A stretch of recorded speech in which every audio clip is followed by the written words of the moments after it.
Hey guys, I will be watching the Magic School Bus Doppelgänger Theory. Let's get it started. There's something about going back and rewatching old TV shows from your childhood that just fills you with this warm, nostalgic feeling. Yeah, Even though you're older now and your tastes have changed, I these used to watch this shows can show all still the connect time with you in in ways that schools. nothing else can today. That's at least how I feel when I rewatch The Magic School Bus. A Yep. show before everything became cynical and edgy, a show Mm-hmm. that just wanted to teach people how the world works. Yeah. But then you find something in that show that you don't remember. Hmm. Something dark. Janet, I've seen you this want part. proof? I'll give you proof. Here's proof of what'll happen to you if you stay here with your stuff. Arnold, no! Yep. Huh. That's weird. I don't remember Arnold dying in the show. And the more I rewatched, the either. more I realized how much I missed as a kid. And I knew I had to make my next theory about this. Inside the Magic School Bus is a culture of fear and lies, all to hide a massive secret. Trust me, this theory is just as dark or complex as any of my SpongeBob theories. This is the Magic School Bus Doppelganger Theory. Just turning on captions. 30 minutes. This is an ad.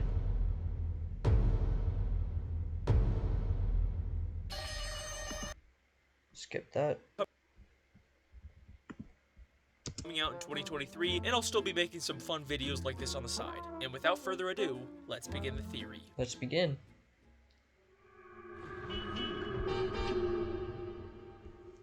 Oh, The creepy. Magic School Bus is an animated educational kids show that aired from 1994 to 1997 and later got rebooted on Netflix in 2017. It Oh, follows I Miss never knew. Frizzle and her class of 4th grade students as they use the Magic School Bus to go on crazy field trips to places like outer space, inside the human body, and traveling back in time, all to learn about how the world works. Like a lot of you, I watched it in school growing up, but Yep, it wasn't same. until recently that I started to question some things about the show.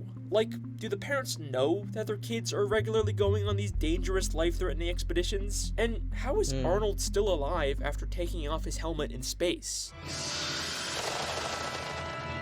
No idea. That gun! And step on it! Shoo! Wait, what? Thanks, Janet. He should not he be just alive. got a cold after being exposed to the freezing vacuum He should of not space. be alive after that. That's it. That's Something not seems not wrong realistic. here. But wait, before we even begin to question the logic of the show, we have to ask if there's even anything here worth theorizing about. I get this comment all the time. It's just a kid's show. And you're right. When it comes to most kid shows, there's usually no internal logic to how or why things happen. And Yeah. it would be pointless to try and make a theory about it. Except, here's the thing that sets the Magic School Bus apart from most kid shows. The show itself is constantly pointing out and questioning its own logic. It does this at the end of every episode during something called the producer segment. At the end of every episode, a character known as the producer for the Magic School Bus TV show shows up and answers questions from the fans. Oh. Hello. Hi, you work on the Magic School Bus show, right? You bet, I'm the producer. That's right. Just like SpongeBob, the Magic School Bus breaks the fourth wall and acknowledges the fact that it's a TV show. Except, Oh. the Magic School Bus does it in a very interesting way. At first, I thought this character was supposed to be an animated stand-in for the actual real-life producer of the show, but the producer doesn't talk about the show like it's animated. He talks about it like it's a live-action production. How come there was only one kind of bat on your show? There are almost 1,000 different kinds, you know. Well, those kind of bats were banned from the set. Oh. In fact, everyone talks about it like it's a live-action TV show. Is this the bakery where they filmed that Magic School Bus show? Yes. What we are seeing here is Oh. not the actual producer of the PBS animated Magic School Bus show. Oh my God, we are seeing a PBS fictional kids. producer character for an in-universe live-action TV show inside of the real-life animated Magic School Bus Oh my show. God. It's confusing, I know. Think of it like a mockumentary where the filmmakers are just as much a part of the story as the characters. So, just like my SpongeBob television theory, everything we see in the show is being filmed by in-universe cameras, and everything that happens is just scripted for the purposes of creating an educational live-action TV show. Since when can a bus shrink and sprout legs like a bullfrog? Since the scriptwriter wrote it in for the purposes of this episode. You didn't believe the part where the kids got so close to the volcano. It's television. We all know real kids don't go inside volcanoes. And another thing, if an astronaut ever does make it to Pluto, she'd better not take her helmet off. You think they'd end up with more than a cold, huh? She'd end up a block of ice, or worse. None of the characters actually go to space or travel through time. There's no real danger or magic involved. In the canon of the show, everything we see is fake. And this isn't even a Truman Show situation where the main characters are unaware they're being filmed. The kids actually sometimes show up or call in on the producer segment and talk as if they know about the show. Watching that show, you'd think that nighttime lasted about 5 seconds. Oh, well, we were a little short on time. So, that pretty much answers every possible question I could have about this show, right? Like, anything weird or dark I find can just be explained away by it being scripted by the showrunners. And I almost gave up on making this theory because of that. Until I realized that's exactly what the Magic School Bus wants us to think.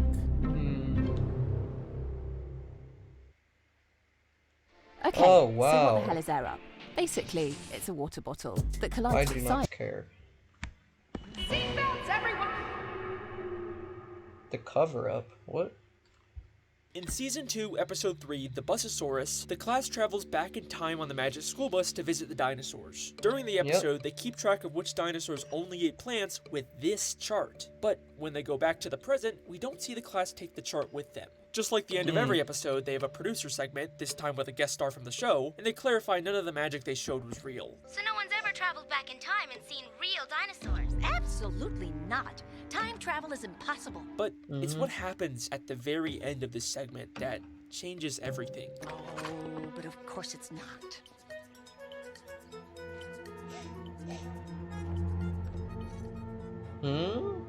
How could they find the dinosaur chart buried underground if the time travel wasn't real? This directly contradicts what the producers are constantly saying about the show. And this happens all the time in the producer segments. Which reminds me why I called in the first place. Yes? I'm still waiting for someone to get that pile of litter off my planet.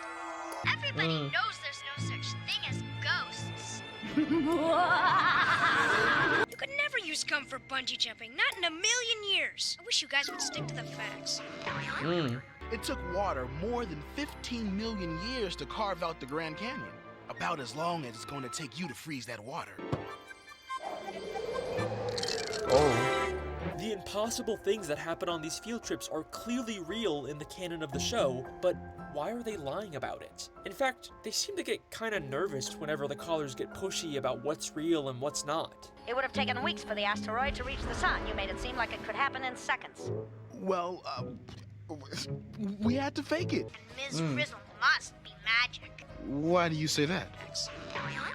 What was that? That? Oh, that was just the sound of Liz stretching the truth. So, why not just tell them that it's a real Magic School Bus? What's with all the secrecy? The class is constantly going to places like outer space, the bottom of the sea, inside an active volcano, all extremely dangerous places that no school could ever take kids, unless they lied about it and pretended like the field trips were just faked as a part of an elaborate fictional TV show. And the cover-up goes much farther than just the show. The principal of the school has no idea what they're doing on these field trips. You're telling me you went inside a chicken to find me an egg? Yes, sir, we did. But going inside a chicken is not a state-approved field trip. And even when they tell him, he doesn't believe them. Do you really expect me to believe that the chicken laid an egg with all of you inside it?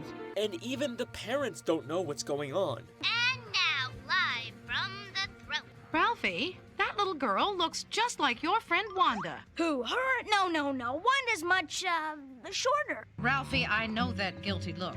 What's going on? Nothing, Mom. Really. Oh, I'm sure they were just hanging around. Right, Ralphie? Right, Miss Frizzle. It's never explicitly stated in the show, but if you pay attention, it's clear that these field trips are a massive secret, and the kids are actively helping hide it. But Miss Frizzle, we can't let Mr. Junket know the bus is magic. He can't know what he can't see. But why? I could see why the producers are hiding the secret, but why are the kids in on it? Maybe it's just because they love the field trip so much, and they know that if the secret got out, they wouldn't be able to go on them anymore. But I think there might be something more going on here. Probably. In the very first episode of the Magic School Bus, Arnold brings his cousin Janet to visit his school, and she mentions that Arnold told her all about the field trips they go on. Arnold told me all about your field trips, Dorothy Ann. What did he say? Look at their reactions to hearing this. They are terrified of someone else knowing the truth. Now, I've already shown you that clip of Arnold taking off his helmet and freezing in space, but I didn't show you why he did it. Throughout the entire episode, Janet is trying to collect proof to prove that she went to space. And in order to convince Janet not to bring back incriminating evidence, Arnold does this. There's no way I'm going home without my stuff. It's proof. Nobody will believe me without it. Janet, you want proof? I'll give you proof. Here's proof of what'll happen to you if you stay here with your stuff. Arnold, no! Arnold is more afraid of Janet exposing their secrets than taking off his helmet in space. What could these kids possibly be so afraid of happening if the truth got out? Well, in season 1, episode 11, we actually do get to see what DA thinks would happen if her old teacher found out about their field trips.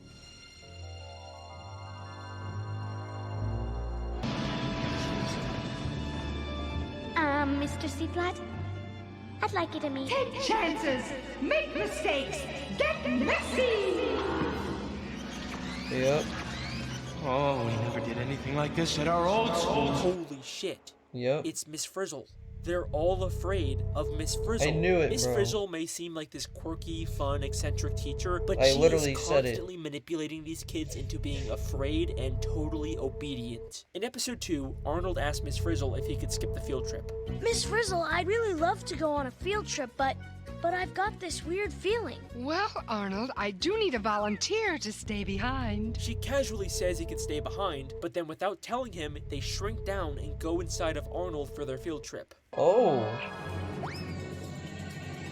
At the end of the episode, they tell Arnold they were inside of him, and after this horrifying realization sets in, he says this. You went inside? Miss Frizzle, no matter what, I'll never miss another field trip. Never, ever, ever, ever. The message Miss Frizzle is sending is clear. If you disobey or try to miss a field trip, there will be consequences. And if you don't believe me, in the very next episode, the exact same thing happens. In this episode, Ralphie gets sick and his mom tells him he has to miss school, but Ralphie vehemently tries to fight it. It's my opinion, as your mother, and as a doctor, that you have a fever, which means you are sick, which means you are going back to bed. But Mom! Seems kinda weird, right? Usually kids love to miss school, especially a slacker, goofball character like Ralphie. But no. He knows there will be consequences if he misses a field trip. And as expected, the class goes to his house, shrinks down, and goes inside of him. It's like an unspoken rule of the class. If you miss a field trip, you will become the field trip. There is a culture of fear and lies in the classroom, and Miss Frizzle is at the heart of all of it. No matter what, you must keep her secrets and continue going on these dangerous field trips, even if there's risk of getting hurt or worse. Which brings me back to my original question. How did Arnold actually survive after taking off his helmet in space? No What idea. if I told you he didn't? And the Arnold we see after this is not the same Arnold. Oh, come on, bro. At least it's just one ad. Please let this be a normal field trip. So, the Magic School Bus is supposed to be this suicide. infinitely powerful He magic committed suicide to escape it. That's what it contraption, is. right? It can go anywhere, travel through time, and change itself or anyone else into just about Maybe, I anything. don't know. So, who's to say that the kids who get injured or killed don't just magically get brought back to life by the bus off screen? But after Arnold comes back from being frozen in space, he acts different. In the very next episode after he gets frozen, they keep calling attention to the fact that Arnold is acting weird for some reason. Oh. You feel all right, Arnold? It's sort of explained away in the episode, but it's weird how they keep bringing it up. Miss Frizzle, I'd really love to go on a field trip, but I've got this weird feeling. And before he was frozen, we heard him say this. I wonder where we're going today. Inside a rotten log? Been there. To the bottom of the ocean? Done that. He mentions how they've already been to the bottom of the ocean and inside of a rotten log, but they visit both of these places in future episodes, and Arnold never mentions the fact that they've already been there. In fact, no one does. It's like they don't even remember these past field trips. And this show does have continuity and a precedent for mentioning old field trips. This looks familiar, kind of like when we were in your bloodstream, Ralphie. Remember? There's something really strange going on with these kids, but for the longest time, I couldn't figure out what it was. And then I discovered something. Something so impossible and confusing that when I saw it, it honestly gave me chills. What? In episode 2, the Magic School Bus shrinks down and goes inside of Arnold to learn about the digestive system. Killed him? There's something inside of Arnold that made me question everything about this show. Something that I guarantee you wouldn't normally notice. Are you ready? Let me play the clip for you. The esophagus. It's where your food goes after you swallow. Mm-hmm. Miss Frizzle, what are you doing? Did you see it? Let's slow it down a bit.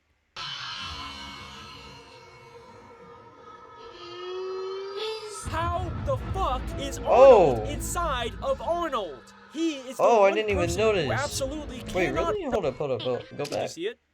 Let's... Miss Frizzle. I saw it. Yeah. The fuck is Arnold inside of Arnold? I didn't even notice. He is the one person who absolutely cannot be in the bus right now. But there he is, sitting in the back. But the next time we see the back of the bus, he's gone. No way. This has to be some sort of really weird animation mistake, right? No, Except it's 25 not. seconds later, we see him again sitting in the back of the bus. How is Arnold inside of Arnold? Okay, maybe they just made the same mistake twice, right? Except this isn't even the only episode where this happens. In season 4, episode 2, the class learns about a chicken's life cycle and shrinks Arnold down inside of an egg to watch it hatch. Oh. He's gonna be there again, right? While they're waiting for it to hatch, the rest of the class goes to talk to the principal in his office, without Arnold. Except for a single shot, Oh my you God, can I see see it. Arnold in the office, even though he's supposed to be inside of the egg. And just like last time, he immediately disappears as soon as we cut back to where he was standing. Who is this second Arnold who keeps appearing in places he shouldn't be? And that's when it all made sense. The Magic School Bus doesn't bring dead kids back to life. They replace them with identical clones. Or, how I like to call them, doppelgangers. Yeah, doppelgangers. It is no coincidence that this second Arnold showed up in the episode immediately after Arnold died in space. This is either the space Arnold's body, or some sort of rogue doppelganger they lost track of, trying to blend in the back of class. But, wait a second. Can the Magic School Bus even create clones of living things? Like, it seems like the Magic School Bus can do anything, but we never actually see it duplicate or create something from scratch. It only ever changes things. It can turn a student into a fish, but it never creates a fish out of nothing. Trust me, I have looked everywhere in both this show and the reboot, and there is no evidence the bus can create life. But that's only because I was looking in the wrong place. Miss Frizzle's classroom is absolutely full of dioramas of human body parts. An eye, a foot, an ear, the human skeleton. But if you pay close attention to these background objects, you'll realize they're not dioramas. They constantly move and blink as if they're alive. And the only possible explanation is that they were created by the Magic School Bus. Meaning it is totally possible for the bus to grow these doppelgangers to replace the students. Every time a student dies on a field trip, they have the perfect solution to cover it up. But how often could they possibly need to do this? Yeah, the kids regularly put themselves in danger, but the closest we get to an on-screen death was Arnold taking off his helmet, and that's only one episode. Well, remember, the show itself is an unreliable narrator. They're obviously gonna cut out or recontextualize anything that could expose them, but I think they let an important clue slip in the very first episode. Remember, when Arnold came back from being frozen in space, he was sick, which seemed to carry over with how weird he was acting in the next episode. Maybe when a doppelganger is created, they come out very weak from the cloning process and have the symptoms of a sickness. Is it possible every time a character gets sick in the show, they've actually been recently replaced with a doppelganger? How How else does the producer know really? details about Ralphie's specific sickness? What were those kids doing visiting Ralphie when he was so sick and tired? Oh, well, don't worry. He wasn't infectious. And Ralphie not being infectious would make sense if it's not actually a sickness, but the symptoms of being a newly grown doppelganger. And the same episode Ralphie gets sick, the skeleton in the classroom has a completely different outfit from previous episodes, with a different tie and no sunglasses. Maybe the classroom skeleton is where they store the body of the last dead student. It even has very similar shoes to Ralphie's. Oh my god. But this goes far beyond just the occasional student getting replaced. I have found evidence of that, past field trips that went so horribly wrong that no student came back from them alive. In episode 4, they shrink down and take a field trip into the ocean. Eventually, they get fished out by a fishing woman who says this. Nope. Already have a bus. Oh.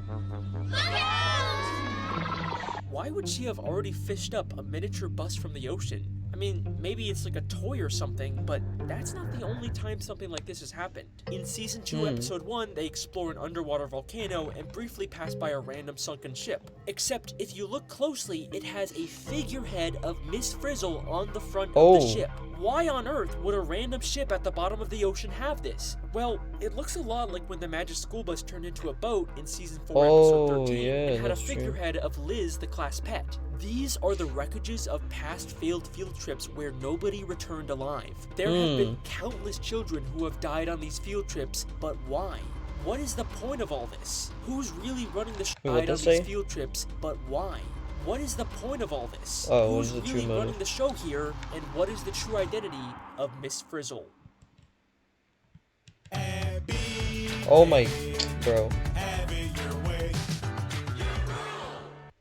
Fight oil change anxiety by never needing to book. This is crazy though. Crazy.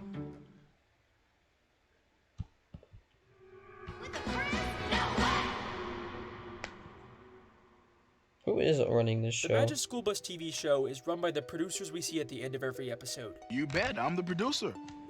Watch it be Arnold that runs it, bro. One of them. There's 2 characters who have been called producers of the show, and we never find out their names or where they came from. Watch, it's gonna be Arnold. It's gonna be Arnold. Familiar at all to you? They have a the similar cousin. appearance to Tim and Wanda. Is it possible the producers are actually the original students who survived all these years? And the similarities go far beyond just their appearances. The male producer is seen working on a bee farm that we've never seen before, but Tim mentions in Season 3, Episode 1, that his grandpa owns a bee farm. I've been delivering honey from my grandpa's bee farm all summer.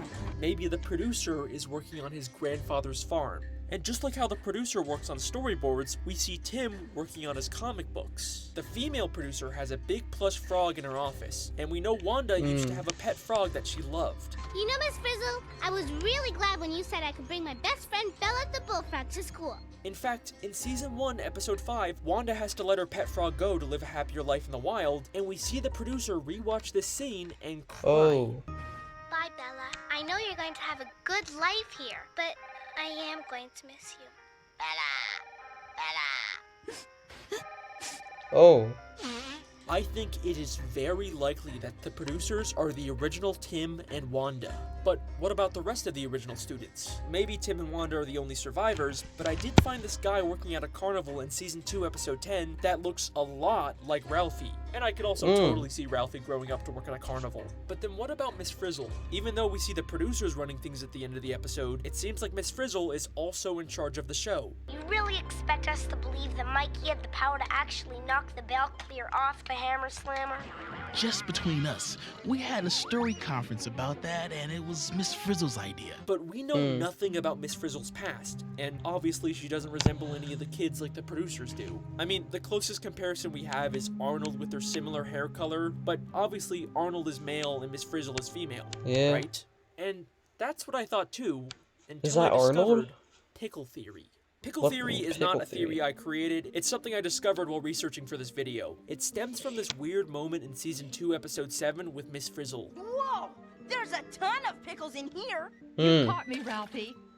Oh, I have a private and powerful passion for pickles. Even if I told you the context of this episode, this moment wouldn't really make sense. Miss Frizzle just has a secret closet full of pickles and a private and powerful passion for them for some unexplained reason. But this is where pickle theory comes in. To understand pickle theory, you need to understand that there's a common medication used in hormone therapy for trans women that has the side effect of making you crave sodium. And pickles are very salty, so they've become a common snack in the female transgender Miss Frizzle is Arnold?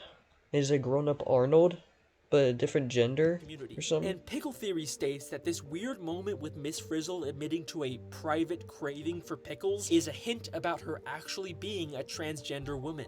And I think it's a cool theory, but probably not enough evidence to win me over yet. And It's Arnold. even if She's it is Arnold. true, there's definitely not enough evidence to say Miss Frizzle is the original Arnold. I mean, she doesn't even wear glasses like him. But then I watched season 4, episode 10, where we actually get to see inside of Miss Frizzle's house for the very first time. And I found a picture on her wall that is going to blow your mind. It's Arnold, right?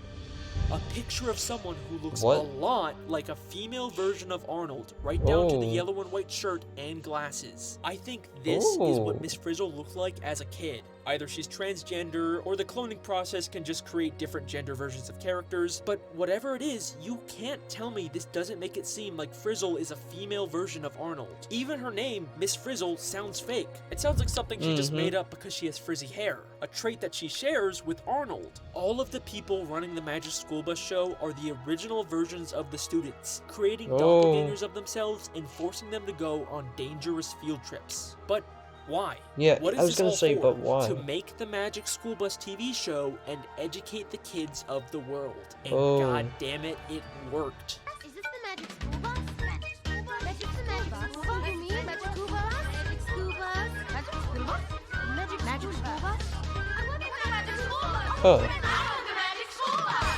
In this universe, everyone knows about the Magic School Bus. It is a massive success. If you want to educate the world, then in the words of Miss Frizzle, you have to take chances, make mistakes, and get messy. Get very, very messy. Yeah. And that's the Magic School Bus Doppelgänger theory. Okay, bye. There's gonna be a twist at the end, bro. No? If you want to help support the channel and behind-the-scenes content. There's no twist? Oh. Alright guys, I hope you guys enjoyed this video. See you next time.